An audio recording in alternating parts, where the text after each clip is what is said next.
ans dans la maison de ma famille. Alors, pour résumer l'histoire, j'avais trouvé une étrangère dans ma chambre. Et loin de moi l'envie de vous raconter une histoire qui fait froid au dos ou une histoire qui fait peur, surtout à 2h53 du matin, enfin ici en Suisse.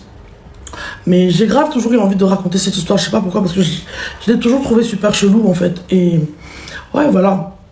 Donc, j'étais partie pas du Cameroun, j'étais partie de la Suisse pour le Cameroun, notamment pour aller voir ma famille vu que je ne vis pas au Cameroun. J'ai pris un avion et je suis allée rester dans notre maison, dans la maison familiale au Golfe. À savoir que donc il y avait une partie de la maison où il y avait un côté appartement et du coup moi et certains de mes amis on restait dans le côté appartement de la maison. Donc dans le côté appartement de la maison il y avait 3 chambres, notamment la mienne qui était la première, la deuxième chambre qui était celle de mon meilleur ami et la troisième chambre où je me souviens vraiment pas qui dormait exactement là-bas durant cette période-là. Bref, je pense que c'était en plein milieu des vacances. Et du coup, ce jour-là, moi, je suis quelqu'un de super introverti, donc je ne comptais pas sortir de chez moi. J'avais un peu passé la journée à la maison, j'avais regardé la télé, et le soir, là, je comptais rester chez moi, quoi.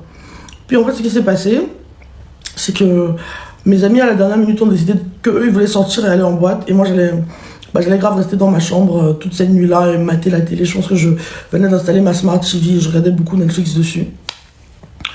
Donc je comptais vraiment pas aller en boîte.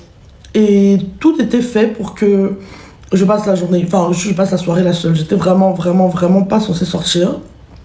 Et mon plan était vraiment de rester à la maison. Mais à la dernière minute, quand mes amis ont décidé de sortir, j'ai décidé d'aller avec eux et je pense qu'on allait en boîte. Et je pense même me souvenir que la boîte dans laquelle on est allé, c'était, je sais pas si c'était le Safari, c'était quand il y avait encore, pas le Safari, une autre boîte là, mais j'ai oublié le nom. Vous voyez, mais c'était un peu la boîte qui était à côté d'un hôtel à Yaoundé. Je sais pas si vous voyez de quoi je parle, il y a l'hôtel au-dessus, tu descends la route, il y a la boîte. Bref, on allait avec plusieurs de mes amis en boîte ce soir-là. Et je pense qu'on est rentré à la maison le petit matin. Donc vous savez, comme vous savez, dans les pays africains, enfin au Cameroun notamment, tu arrives en boîte tard et ensuite tu restes jusqu'au matin, quoi, au petit matin.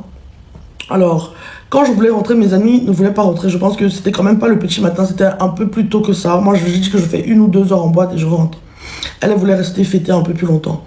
Donc, on s'était entendu que mon garde du corps allait me ramener, moi toute seule, de retour à la maison. Et quand je vous dis que tout était vraiment fait pour que je rentre seule.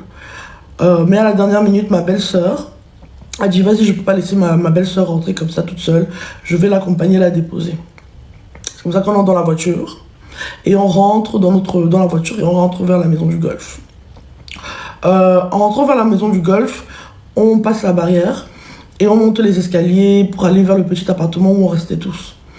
Et déjà, on laissait tout le temps la porte du petit appartement déverrouillée parce qu'on se disait « Ouais, vas-y, il y a la sécurité à l'entrée. » Et en plus de ça, il y a des gardes. Et juste, on bloquait pas les portes du petit appartement. On se disait, ça fait partie de la maison est déjà sous sécurité. En arrivant donc, mon garde du corps a l'habitude d'ouvrir l'appartement et de chercher et d'aller lui entrer en premier. C'est comme ça qu'il entre dans l'appartement. Il va dans la première chambre qui est la mienne.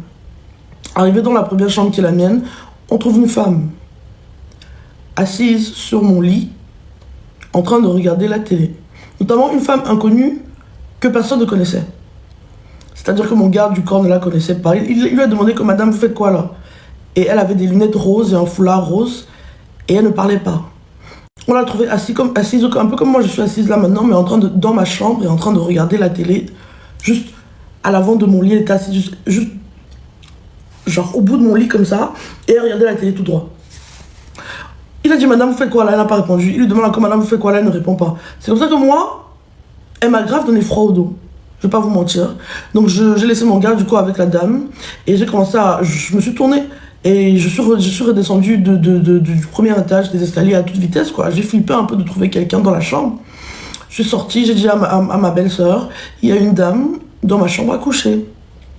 C'est comme ça qu'elle dit, quoi? Une dame? Elle est arrivée là-bas comment? On a prévenu les gardes du dehors aussi. Je ne sais pas ce qui est resté se passer avec la dame et mon garde du corps. Ils l'ont escorté en dehors de la maison. C'est comme ça donc que la garde présidentielle commence à l'interroger. Comment tu es entré dans cette maison? Elle ne répond pas. Dites-vous, il est tard la nuit, hein, presque le matin, et tu trouves une inconnue dans ta chambre. Déjà en Afrique, ça fait froid au dos parce que vas-y, les gens, on est tous au courant de un peu ce qui se passe en Afrique, quoi. Niveau magie noire, sorcellerie, tout ça. Donc moi, ça m'a fait grave peur. Ils l'ont fait assise dehors, ils ont commencé à l'interroger que, mec, comment est-ce que tu es arrivé là? Et après, ils ont demandé au garde du corps qui était à l'entrée de la barrière si on pouvait vérifier, du coup, les vidéos de sécurité. Ils ont dit que les caméras de sécurité ne marchaient pas le soir là. Ils se sont interrogés entre eux, mais est-ce que quelqu'un connaît cette dame? Personne ne connaissait cette dame.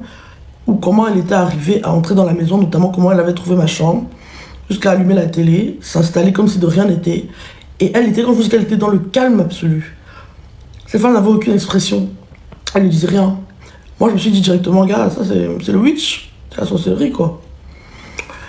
Je me souviens, j'étais grave choquée. Je suis restée dans ma voiture le soir-là. J'étais même en pleurs. Du coup, parce que j'étais effrayée, mon garde du corps a appelé mes amis qui étaient toujours en boîte et on s'est tous ramenés chez moi et tout. Je pense qu'on a même appelé mon grand frère, que genre, moi, on a trouvé un inconnu chez elle et tout. Brenda, elle est grave, elle a grave peur et tout. Elle veut plus dormir là-bas, etc., etc., etc. Ils ont commencé donc un peu la secouer pour savoir exactement comment elle était entrée et d'où elle venait et pourquoi elle est dans la maison et pourquoi elle est dans ma chambre. Et même malgré le fait que c'était des hommes et des hommes qui la brutalisaient un peu, elle ne faisait pas de son, elle restait calme, elle ne répondait pas aux questions. Tout ce qu'elle faisait, c'était ce signe. Ce signe. Après, elle a dit un nom. Elle disait juste un nom. Genre un nom de famille, je sais pas si c'était un nom de famille ou un prénom, elle répétait, elle a répété ça peut-être 2 fois. Mais à part ça, elle a vraiment rien dit. Donc ils l'ont interrogé, menacé. Que dalle. On a même parlé, ça arrivait jusqu'aux oreilles de mes parents. On a demandé au personnel comment la dame l'a arrivée. Jusqu'à aujourd'hui, on ne sait pas pourquoi cette dame s'est infiltrée dans ma chambre, comment elle est arrivée et pourquoi elle était dans ma chambre. Moi, après, je suis allée voir mes parents, je dis que je peux plus rester dans la maison là, je peux plus dormir dans la chambre là, parce que je ne peux pas savoir si elle a implanté des trucs spirituels dans cette chambre. Et voilà, bref. La fin de mon histoire, ça va se couper de toutes les manières. C'était mon story time.